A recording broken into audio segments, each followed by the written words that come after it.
Crime and Charcuterie. I'm Tab Macarie, and every Thursday we get together, we talk true crime, and we pair it with a deliciously themed boozy charcuterie board. So if you like true crime and you like to get turned up on Thursdays, you have come to the right place. So without further ado, let's take a look at this week's board.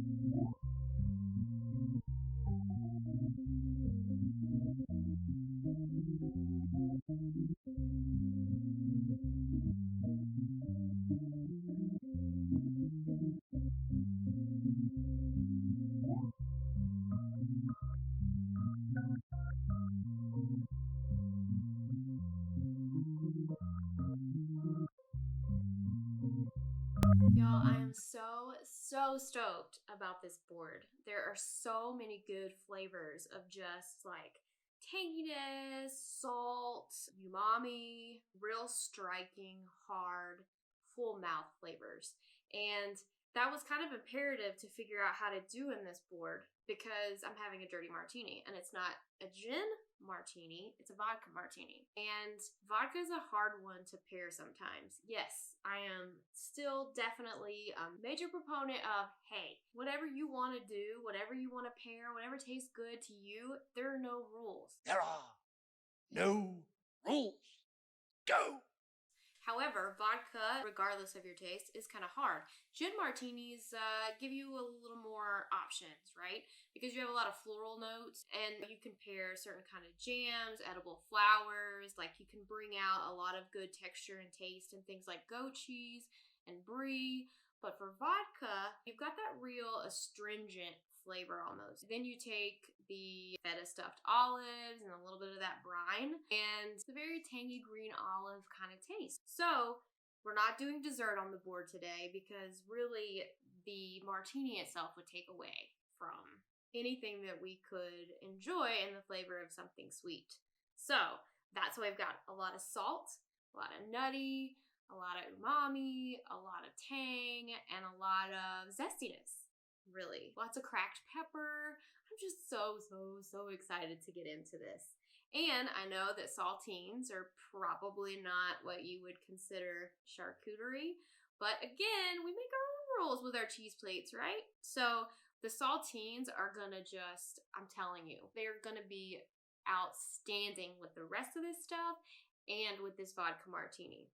Now, I absolutely love dirty martinis. I don't like them super dirty, which means that just got a splash of olive brine. Half the time, I don't even use vermouth to rinse my glass. Basically like a shot of vodka. I mean, why not? Dirty martini is perfect for the true crime story that we're talking about today because this true crime is based around a literal dirty martini of sorts. Today, we're going to be talking about Lana and Steve Clayton. Now, anybody that really knows me knows that I am a little edgy obsessed with eye drop killings. Yes, you heard that right. You know how sometimes you'll see a true crime special on TV, whether it's Dateline or any of the plethora of ID channel shows. You'll see one and you're like, damn, that story, unbeknownst, is gonna stick with me for the rest of my life. It was a few years ago that I saw a show, a special, on this murder where someone killed their spouse with Visine. I know you've probably heard through like movies like Wedding Crashers or whatever that Visine or eye drops, if you ingest them, they're supposed to give you like the squirts, right? A few of these things in his drink and he'll be going down on a toilet seat for the next 24 hours. No, that's totally inaccurate. Anyway, years ago, I see this story about this person that kills their spouse with these eye drops. I'm like, it just has stuck with me. I think about it a lot. Like, and it's just, I'm obsessed with it because I can't believe it. Like, it's like the perfect way to kill somebody, to poison somebody. So I go and I'm trying to find this episode that I watched all those years ago because I can't remember who it was or any of the details surrounding it. And lo and behold, apparently it's a really popular way to murder people now. Back then when I first saw, it was like a Wild West kind of poisoning, you know? Nobody knew that was a thing, and there was one person that had tried it. That's why it was so crazy and why it stuck with me. But now I go to Google it thinking I'll find the one person that killed their person with Visine. No. The list goes on and on. The Google page is relentless. And so I'm like, oh my God, I gotta go look up all these stories now. I gotta comb through. I gotta research. I gotta know. So I read through all the stories so that you don't have to.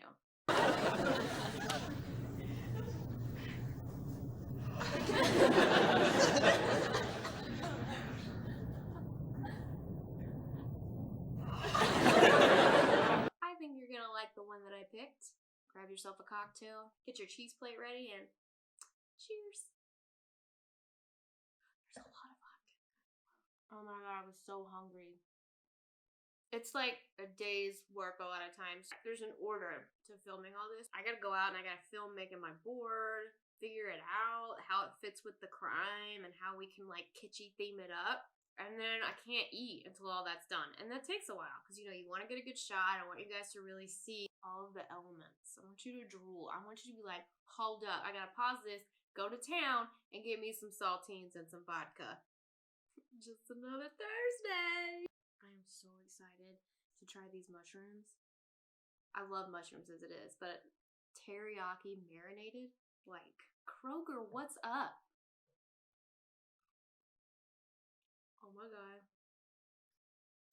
It's so good. Oh my God, it's so good. The mushrooms by themselves, paired with this martini. Wow. If there's Visine, if there's poison in this, just take me. Because these flavors are to die for. This cheese, we're gonna do peppered with the dirty martini and see how that flavor goes. It's good. I've done a really good job. I'm very proud of myself. Are you trying this? What do you think? Where's our next?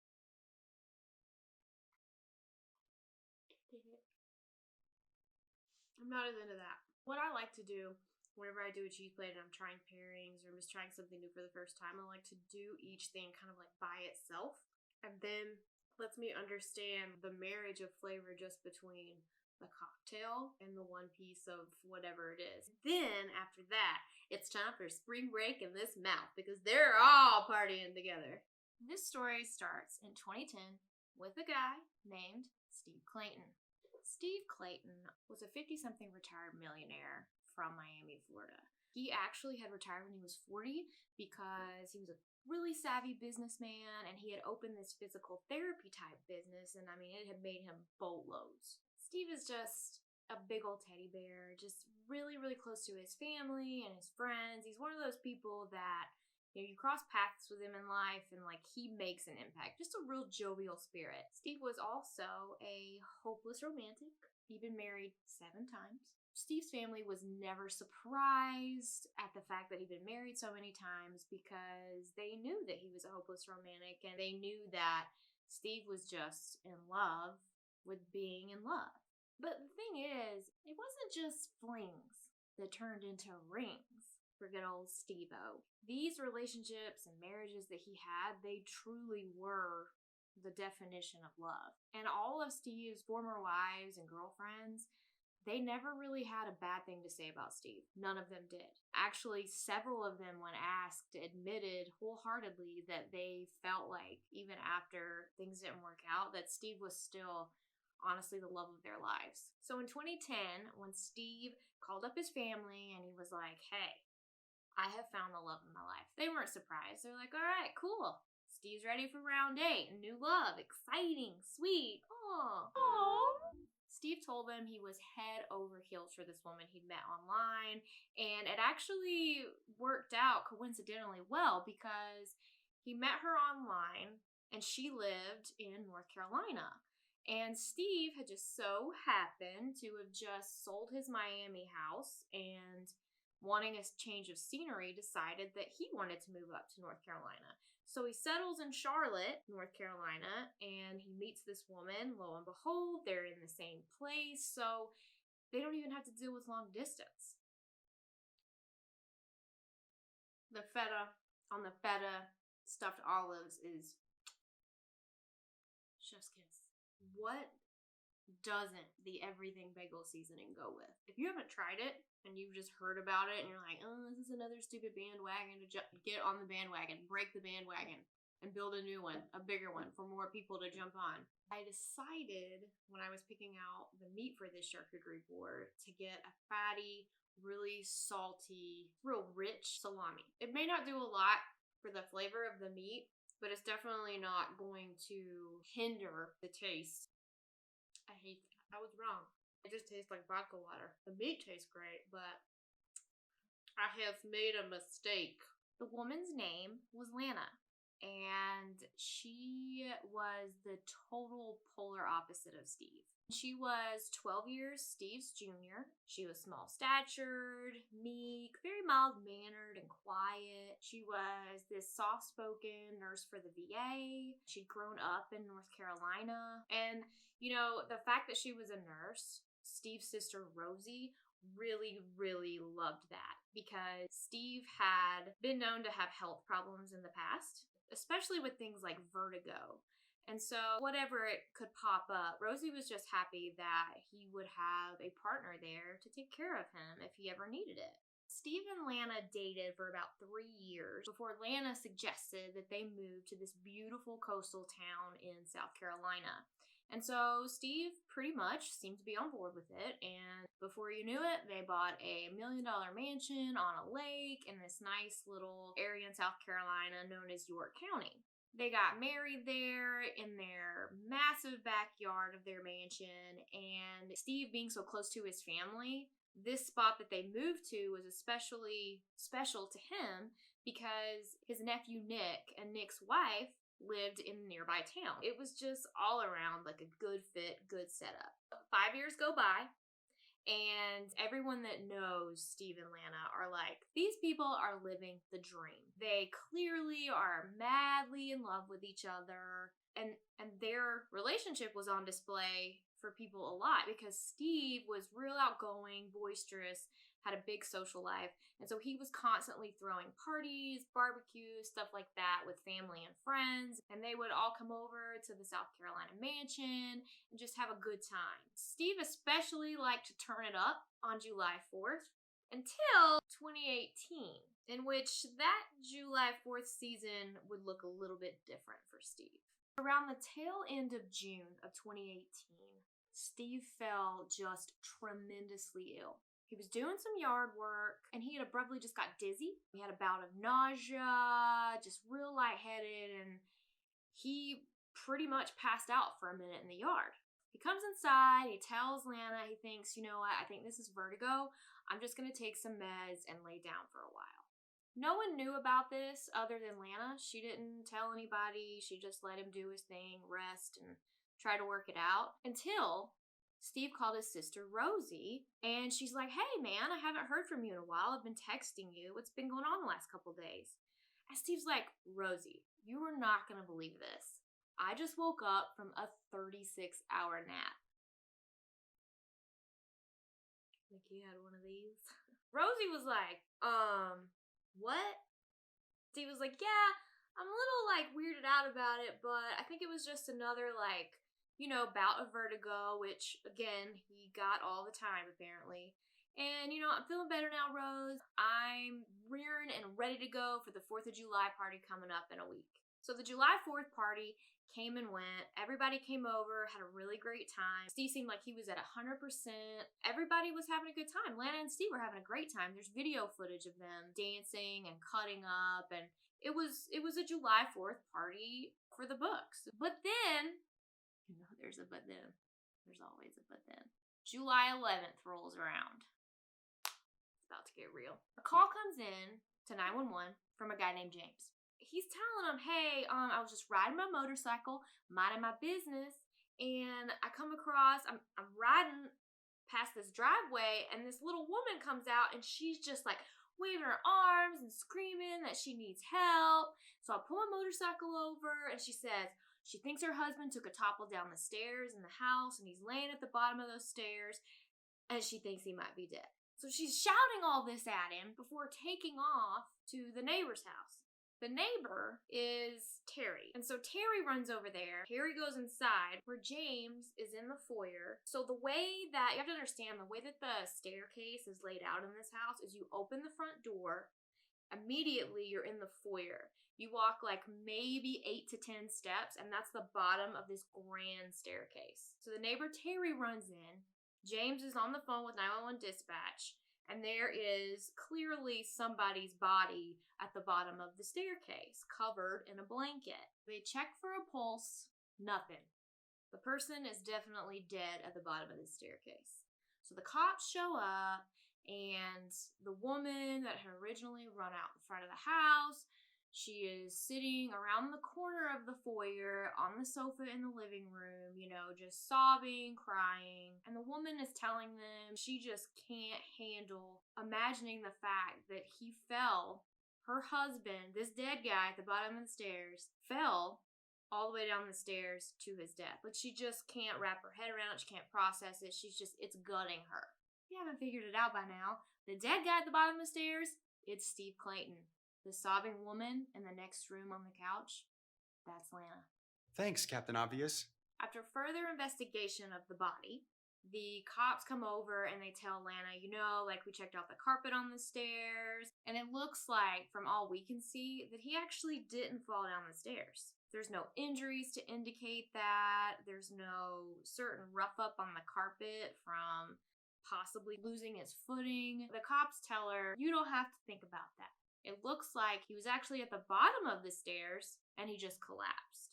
Coroner comes in after the cops, looks around, examines things, and tells them, it looks like he probably died of a heart attack. So Lana begins to make the necessary calls. She calls up Steve's nephew, Nick.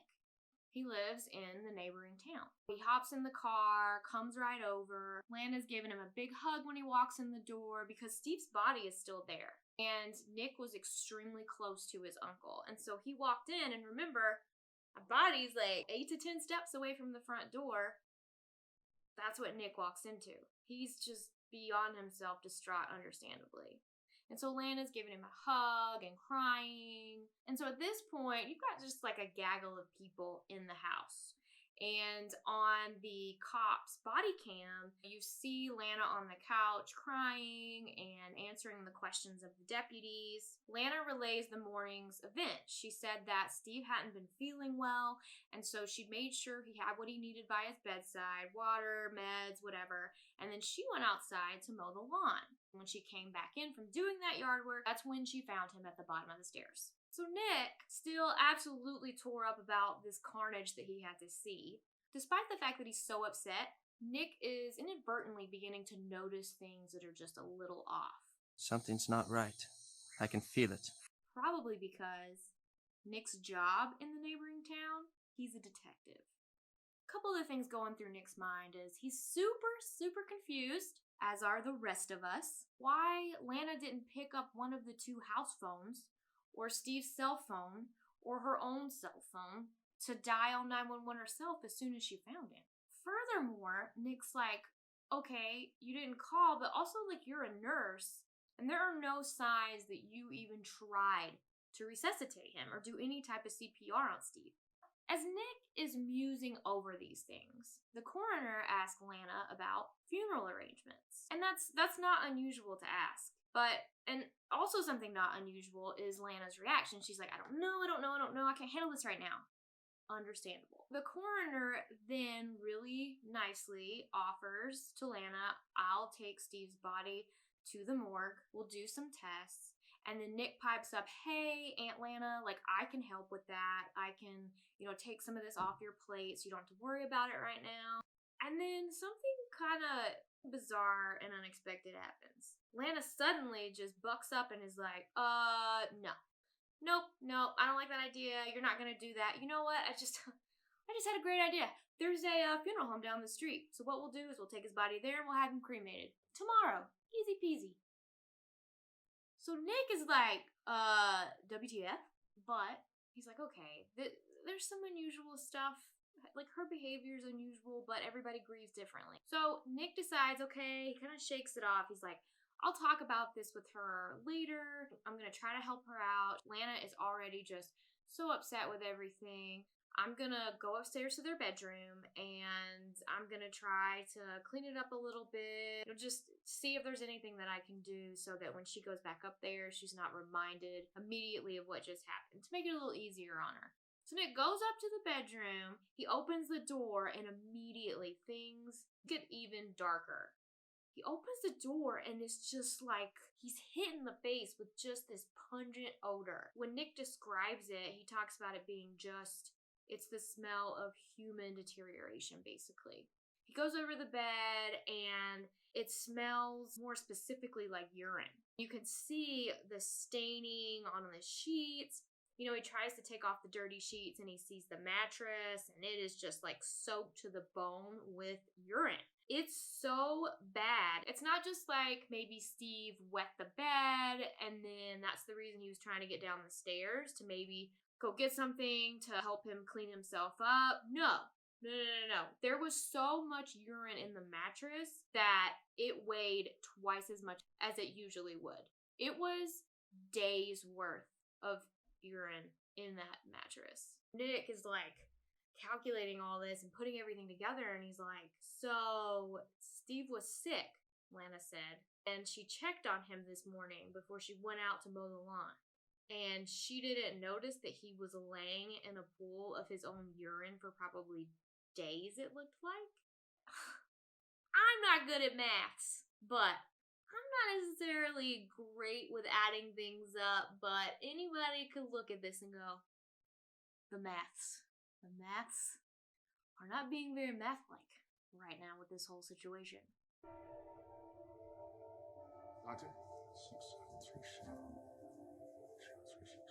Nick's brain is going a million miles a minute. He walks back down the stairs after kind of cleaning up the bedroom and discovering all this stuff. As he comes downstairs, Lana's in the kitchen with the cops, and Nick hears her talking some serious shit about Steve.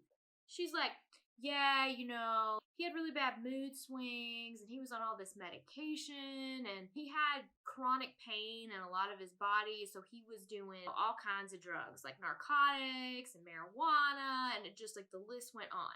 And she's like, that's why I don't really want toxicology done on him, because I don't want anybody to know that like he was a drug fiend. Actually, no, that's not the truth. So Nick is right outside the kitchen and he is losing his mind. Like, oh no, I know my uncle wasn't like that. He was the absolute opposite of that. And now the maths are really mathing up to something suspicious. But again, Nick, he's still trying to chalk some of this up to Lana's, the stuff that she's saying, weird behavior, weird reactions. She's in just this state of disbelief and sadness. And he is too. So he's taking these things into account, the emotions into account. Before Nick leaves, he grabs Lana aside and he says, hey, me and my wife can help you with anything that you need, any arrangements. Do you need help locating or interpreting Steve's will? Lana looks at him.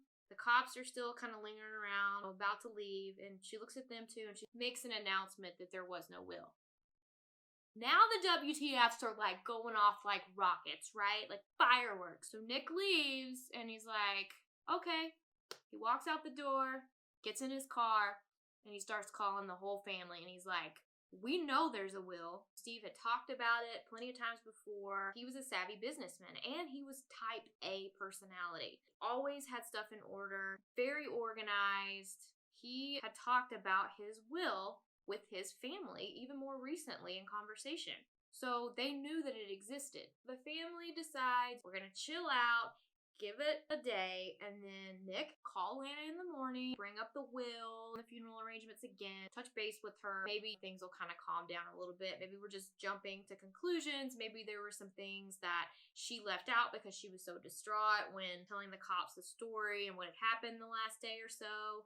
We'll give it a chance. Nick calls the next day. He does just that. He's checking on her, seeing how she's doing. You want me to come up and help you with anything? Lana is not any calmer. She's like immediately shuts Nick down. She's like, nope, this is my house. You do not come here. I will take care of all of this myself. It's my house. It's my husband. I will deal with it. Nick, He's a cop, detective in the neighboring town, as we said. He makes some phone calls. Behind Lana's back, he orders a toxicology report, hoping that they can get it done on Steve's body before Lana has him cremated. So Lana doesn't know any of this is going on. Luckily, the examiner agrees to it and the tests are underway. Well, as we all know, toxicology results don't come back overnight. Meanwhile, after the toxicology tests have been done, they're waiting on the results to come back. Things go on as normal. Lana has Steve's body cremated. She's still claiming there was no will. There are questions about Steve's cell phone from the family, but she brushes it off. She's like, oh, he loses it all the time. I don't know where it was. A couple days later, she has a memorial at the mansion. All the friends and family come over, even the ones that live far away. Steve's sister Rosie flies in. Nick is there, obviously, as well. Some other cousins. They walk into this memorial. They see in the house all of Steve's stuff is gone. Everything down to like the hangers. Everything. Apparently, Lana, within those couple days, has not only cremated Steve, not mentioned the will again, claimed that it's missing, but all of his stuff is completely gone. She donated it to the VA. You walk in that mansion and it's like Steve never lived there. Nick and Rosie go up to Lana and they're like, hey bitch, what is all this? Lana's like, I'm just trying to move on with my life. I loved him so much. I'm so sad. Rosie's pissed, particularly, because Steve actually was really attached to material things. And I'm not saying that in a negative way. I'm saying that because he collected a lot of really crazy, one-of-a-kind stuff from all over the world in his travels and his life. That's another reason that you would think he would have had a will if he was going to hold on to that kind of stuff. That stuff's valuable, one-of-a-kind, unique. Rosie, she can't handle it. She's coming at Lana. Where's his will and where's his cell phone? He didn't try to reach me. I haven't heard from him. He was never without his cell phone, but it's missing now. Lana just holds her ground and she's like, I already done told y'all there's no will and I don't know where his cell phone is. He loses it all the time. So Rosie backs off, takes a walk. Nick and his other cousin, Chris, are outside. They're like, psst, psst, Rosie, come here. Out back. Rosie goes over there, they look, and they notice there's a fresh burn pile. Somebody had a little bonfire within the last few hours, maybe the night before. Rosie's like, you think this bitch burned his cell phone? And anything else? Maybe the will? I mean, this is like out of a movie, right? 5 weeks go by. Toxicology reports finally come back. Lana, meanwhile, still doesn't know this happened, doesn't know the family has been just like waiting, biting their nails for this to come back. She's been carrying on, living normal day to day in the mansion. Toxicology results come back. They're pretty loaded up with stuff that was expected because of what Lana had said. There was THC, there was Benadryl, some other medicine, stuff not out of the ordinary for medicating pain, discomfort, vertigo, the kind of sickness that Steve had apparently had. But, wait, there's more. Tetrahydrozoline. That's right. It was abundant, also known as THZ, was found in Steve's blood. And guess what? There was a buttload of it. First of all, THZ isn't something you find in the human body. You don't want to find it there. The only place you might find it is your eyeball. That's right. THZ is the main active ingredient in Visine and other over-the-counter eye drops. Bam! Bam! Oh no!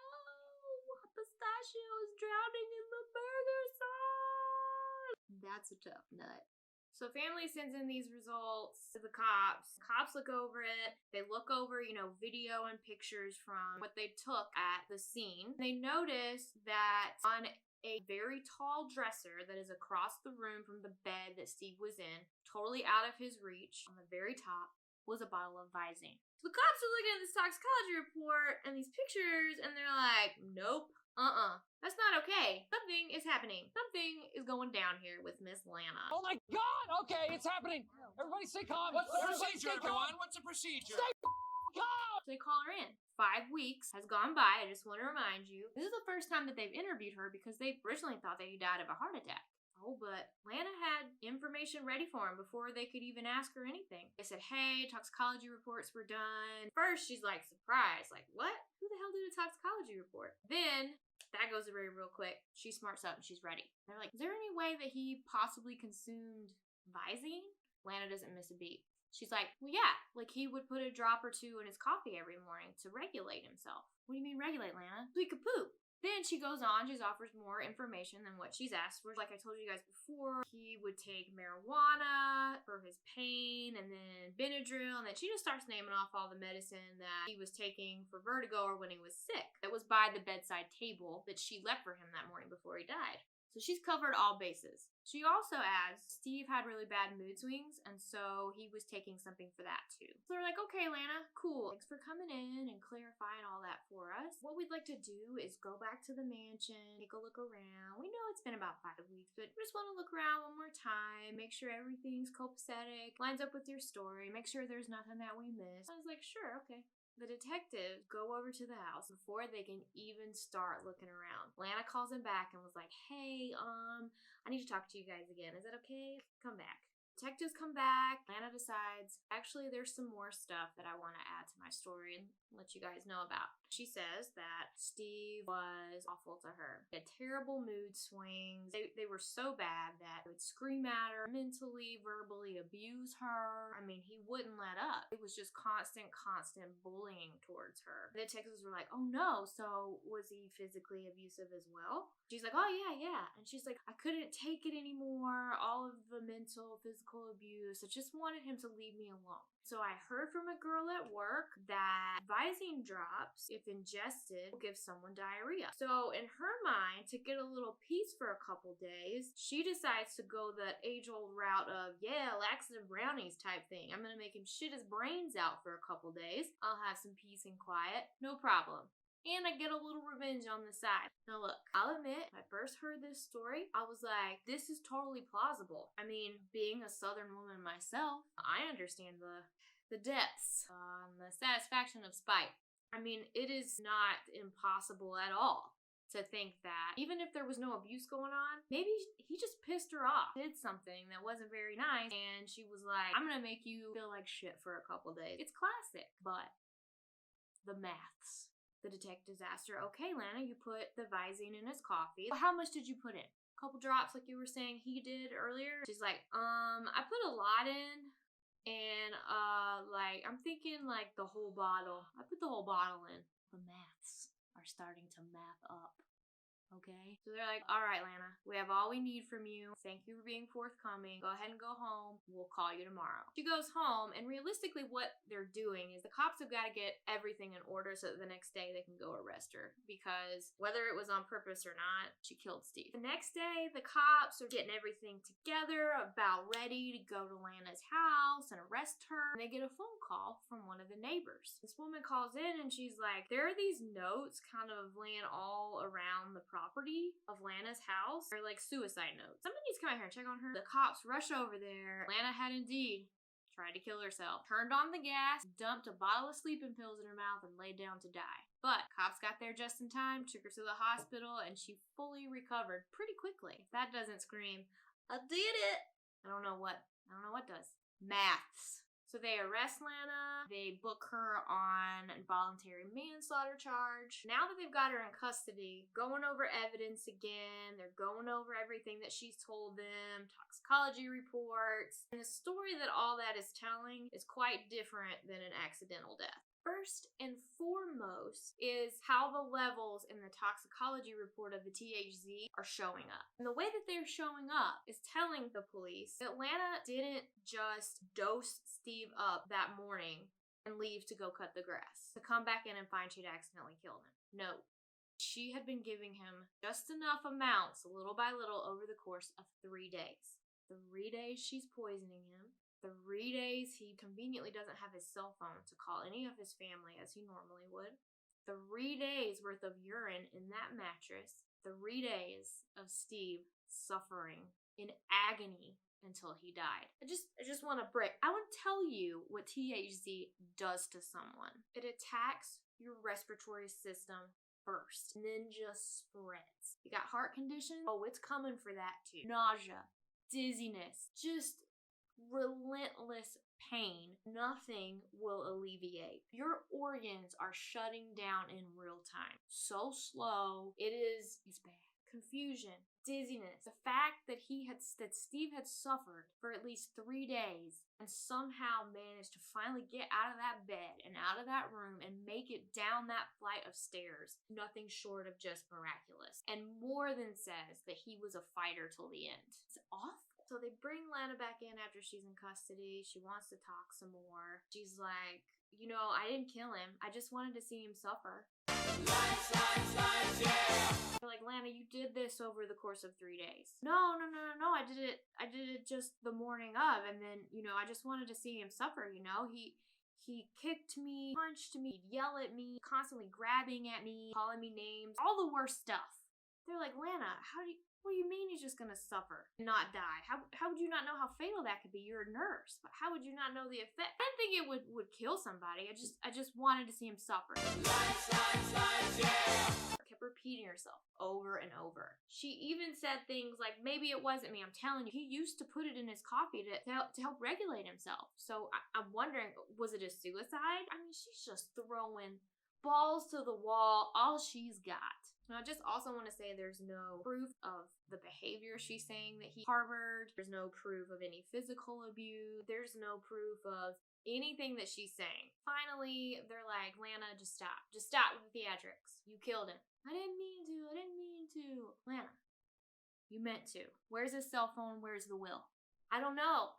He always lost his phone. You're the only person that says that, Lana. What about the will? There's no will. Lana. Lana? What? The man is worth millions. Meanwhile, while they're still interrogating Lana, they're also digging into the past. They're looking for any evidence that anything that she's saying is true. And guess what they find? But wait, there's more. Guys, this is bonkers. You know, I told you I went through all these cases of eye drop poisoning. This is what made me choose this one, 100%. Rewind back from 2018 to when Steve was killed. 2016, there's a domestic disturbance call from the mansion, South Carolina. From Lana and Steve's mansion. What's Steve? He needs to go to the hospital because he just got shot in the back of his head with a crossbow by his wife, Lana. The max! At the time when it happened, Steve was like, you know what? This was a flesh wound. Really, it was minor, miraculously. He's like, you know what? She told me that she was asleep. She does sleepwalk a lot. So that's probably, I think she was sleepwalking, picked it up, like didn't know what she was doing. It was totally an accident. Don't want to press charges. Steve. The detectives find this out and they come back in as they're interrogating her. And they're like, hey, what's up with this crossbow incident? And now the story has changed. It wasn't an accident, she says. Oh no, he was coming at her. It was the first thing she saw that she could grab in the bedroom, get him with it so he'd quit coming for her. That's all she said about it. She's like, he was coming for me. He was going to do something. He was going to hurt me. So I had to defend myself. The family was asked what they thought about that whole story with the crossbow. And their response was, end quote, it's horse shit. I can't say I disagree. I mean, a crossbow while this man was sleeping, like, this is like another level of spite. But we're getting jumbled up. The family and the cops are starting to think she's tried to do this before with the crossbow. That was attempted murder for sure. So what's the motive? If it's not because some self-defense crap, seems obvious. Show me the money! Show me the money! Yeah! If you're still on the fence, as I kind of was, about what exactly went on and if this was an accident, if the crossbow incident wasn't enough, if you were still on the fence, here's the nail in the coffin that did it for me. Steve was a very wealthy man. He was worth millions when he died. It just so happens, in the state of South Carolina, if a spouse dies with no will, he would die in estate, which means his spouse gets everything. His entire estate, all the millions, everything. Everything. Rewind. Remember, right before Steve and Lana were married, she had this grand idea that they moved from North Carolina in Charlotte to South Carolina. Between the crossbow and this, I think that this is one of those instances where we say, there are no coincidences. Lana would go on to plead guilty, voluntary manslaughter. She was convicted and sentenced to 25 years, January of 2020. The family, the cops on this case, they're not super satisfied with this. They feel like it should have been a lot longer. But it's not over. That's not the last we hear of this. Because then, 12 miles away, a year later, a husband kills his wife using Visine. Same method. Then I guess the medical examiners and the cops decide to get on Google like I did, and they realize the page of results of eye drop poisonings just keep going and going and going. So now you've got a ton of medical examiners that are requesting that THC be included on normal tox screens. It's also a worry now, like how many of these types of poisonings have been ruled as natural deaths and people have gotten away with murder. How many? Odorless, tasteless. Johnson & Johnson put out a statement. They were appalled that anyone would use their product to poison someone else, but you know, at the end of the day, it's clearly on the label that you don't digest Visine on purpose. Lana would eventually step up, apologize to the family after her sentencing. She, even to this day, stands firm on, I didn't mean to do it, it was an accident. I don't know. What do you guys think? Is she guilty? Did she mean for it to happen?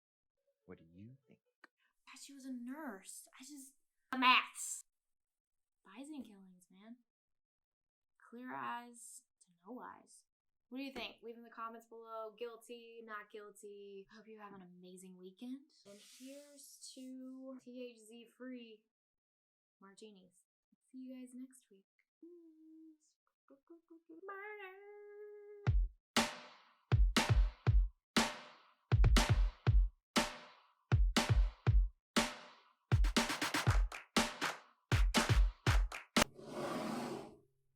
Go to bed.